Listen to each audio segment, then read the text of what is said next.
నమస్తే, నేను Roja. Welcome to special debate. ప్రపంచం ముంగిట మూడవ ముప్పు పొంచి ఉందా? అందుకే అమెరికా, ఇరాన్ తగ్గట్లేదా? శాంతి మంత్రం పఠిస్తూనే రణతంత్రానికి సిద్ధమవుతున్నాయా? అమెరికాకు ఇరాన్ మైండ్ బ్లాంక్ అయ్యే షాక్ ఇచ్చిందా? అణుబాంబుల అంచున పశ్చిమాసియా ఉండబోతోందా? ఏ క్షణంలోనైనా వినాశకర విస్ఫోటన యుద్ధ జ్వాలలు ఎగిసిపడబోతున్నాయా అంటే అవునని అంటున్నారు అంతర్జాతీయ విశ్లేషకులు. కొద్ది రోజులుగా వాషింగ్టన్, టెహ్రాన్ పెద్దల తీరు చూస్తుంటే in front there is a crocodile festival అంటున్నారు. రాబోయే రోజుల్లో యుద్ధం తీవ్ర రూపం దాల్చబోతోందని అనుమానం వ్యక్తం చేస్తున్నారు. ఇంతకీ ఏం జరగబోతోంది? ట్రంప్ ఎందుకు భయపడుతున్నారు? ముస్తఫా ఎలాంటి ఆదేశాలు ఇచ్చారు? ఓవరాల్ వార్ పై నెతన్యాహు ఏమంటున్నారు? మూడో యుద్ధంపై ఇవాల్టి స్పెషల్ డిబేట్.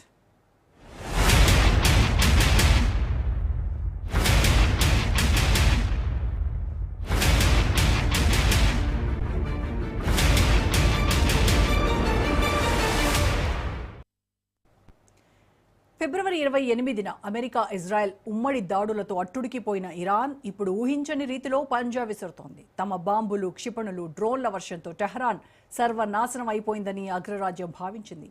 కానీ సీన్ కట్ చేస్తే ఇరాన్ గుండెల్లోంచి యుద్ధ క్షిపణులు మళ్లీ ప్రాణం పోసుకుంటున్నాయి. సైనిక సామర్థ్యాన్ని అంచనా వేసిన దానికంటే అధికంగా 100 రెట్ల వేగంతో పునర్నిర్మించుకుంటోంది. కాల్పుల విరమణ సమయాన్ని తనకు అనుకూలంగా ఉపయోగించుకుంటోంది. ఏప్రిల్ 8న సైలెంట్గా డ్రోన్ల ఫ్యాక్టరీలకు మళ్లీ తాళాలు తీసింది ఇరాన్. వేల సంఖ్యలో కిల్లర్ డ్రోన్లు సిద్ధమవుతున్నాయి.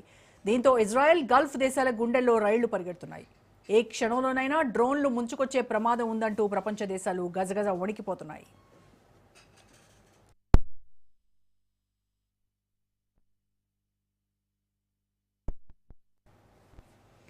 మరోవైపు అమెరికా, ఇజ్రాయెల్ దోస్తీలో ఇరాన్ చిచ్చురేగింది.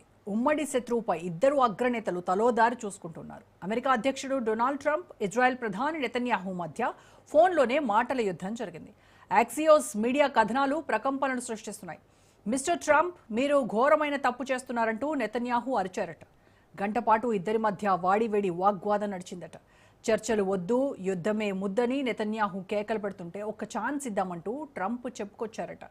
పాకిస్తాన్, ఖతార్లు ఉమ్మడి లేఖతో రెడీగా ఉన్నాయి. మధ్యవర్తిత్వం ఫెయిల్ అయితే అప్పుడు బాంబులు వేద్దామంటూ ట్రంప్ నచ్చజెప్పే ప్రయత్నం చేశారట. కానీ నెతన్యాహు అసంతృప్తితో రగిలిపోతున్నారట. బయట ప్రపంచానికి మాత్రం నెతన్యాహు నేను చెప్పిందే వింటాడని ట్రంప్ మేకపోతు గాంభీర్యం ప్రదర్శిస్తున్నారు. దీంతో ఇజ్రాయెల్, అమెరికా మధ్య అసలు ఏం జరగబోతోంది? అరబ్ దేశాల అభ్యర్థన మేరకు ట్రంప్ దాడులను వాయిదా వేసిన మాట నిజమే అయినా భవిష్యత్తులో భారీ యుద్ధం తప్పదా అనే సందేహాలు వ్యక్తమవుతున్నాయి. ఇప్పటికే ఇజ్రాయెల్ సైన్యం ఇరాన్పై బాంబుల వర్షం కురిపించడానికి కళ్లల్లో ఒత్తులు వేసుకొని చూస్తోంది. ఏ క్షణాన ఏం జరుగుతుందో తెలియక అందరూ సతమతమవుతున్నారు.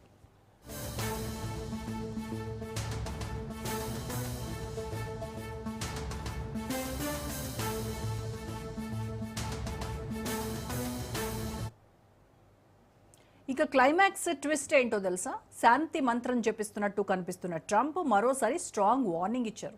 ఇరాన్ దగ్గర ఉన్న యురేనియం నిల్వలను స్వాధీనం చేసుకుని తీరుతామని బాంబు పేల్చారు. ట్రంప్ హెచ్చరికలతో ఇరాన్ సైతం కీలక నిర్ణయం తీసుకున్నట్టు రాయిటర్స్ కథనం వెల్లడించింది. యురేనియం నిల్వలను ఎట్టి పరిస్థితుల్లో వేరే దేశాలకు ఎగుమతి చేయకూడదని ముస్తఫా ఆదేశాలు ఇచ్చినట్టు సమాచారం. దీంతో ఇరాన్ అణుబాంబు తయారు చేస్తోందా అనే అనుమానాలు వ్యక్తమవుతున్నాయి. అటు అమెరికా, ఇటు ఇరాన్ దేశాల్లో తాత్కాలిక ప్రశాంతత కేవలం తుఫాను ముందొచ్చే నిశ్శబ్దమేనా? టెహ్రాన్ అణు నిల్వల కోసం వాషింగ్టన్ మరో మహాయుద్ధానికి తెరలేపబోతోందా? అగ్రనేతల అహంకారాల మధ్య పశ్చిమాసియా శ్మశానంగా మారబోతుందా అనే చర్చ దడపుట్టిస్తోంది. రైట్, ఇదే అంశానికి సంబంధించి పూర్తి విశ్లేషణ అందించడానికి మనతో జాయిన్ అవుతున్నారు సీనియర్ విశ్లేషకులు, సీనియర్ జర్నలిస్ట్ మన్నెం కోటేశ్వరరావు.